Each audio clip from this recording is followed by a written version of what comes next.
Speaker. This is Troy over at Kandit. Hi, Troy. So sorry, my dear day, but it's kind of ice day. Oh no, it's okay. Thank you for taking our call.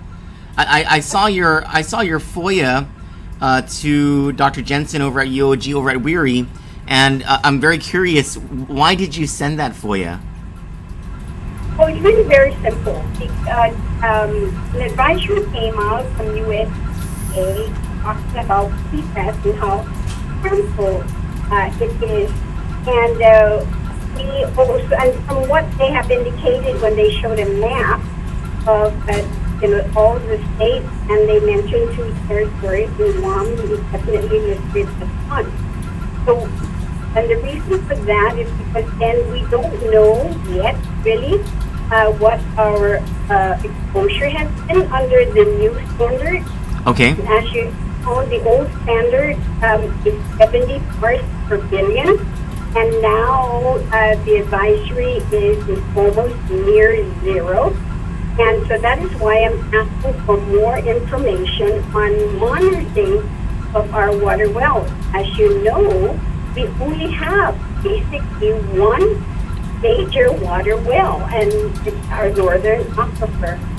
And since this is a federal, issue as well, then it means that we need to address this, federally. There is money that all the states are encouraged and the territories to apply, but it's a competitive grant. And as a result of that money will definitely not be enough to mitigate or to address the past contamination. So this is a way of unlocking the keys or unlocking the locks to federal resources. This effort to get the information to the federal government about our PFAS levels. So the information that we are asking for is to kind of show us where the levels are.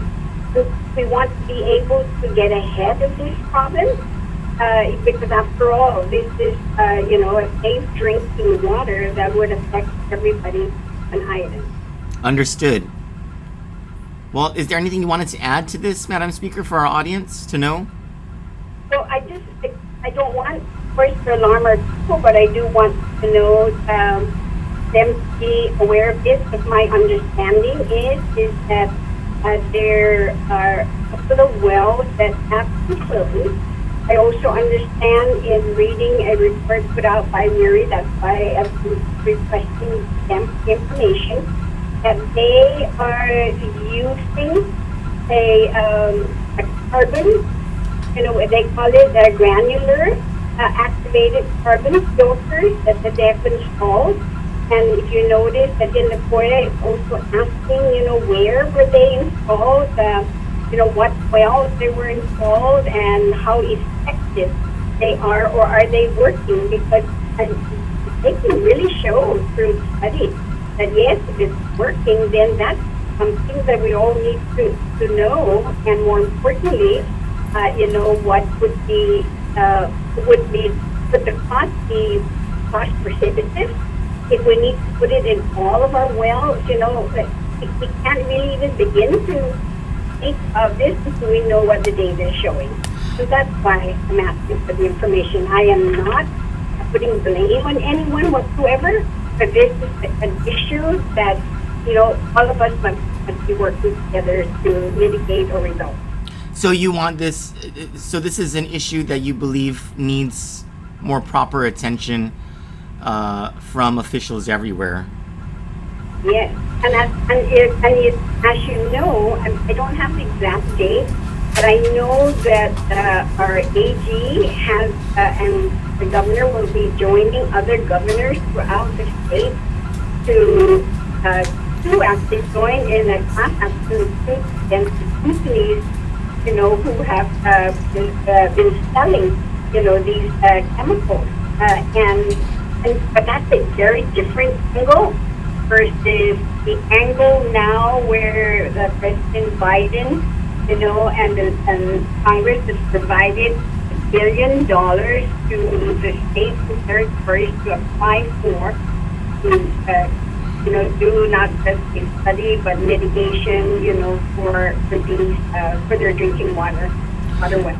Are you concerned, ma'am, what this might expose in terms of the government of Guam's own liability? Because as I understand it, Guam Fire Department and Airport ARF have used PFAS containing substances in their efforts to train and also to keep the island safe over the past several decades. Is there a concern from you about the government of Guam's exposure to liability if things are dug up? I mean, of course, I have to remember that this actually has been always been around, since the 40s. All military installations, use them, especially for aircraft as well. They want to make sure that if there be any kind of crash, they have to be able to put it out as quickly as they can. And we do know firefighters also use this. I also understand is that even at Naval Hospital, that they do have found that. But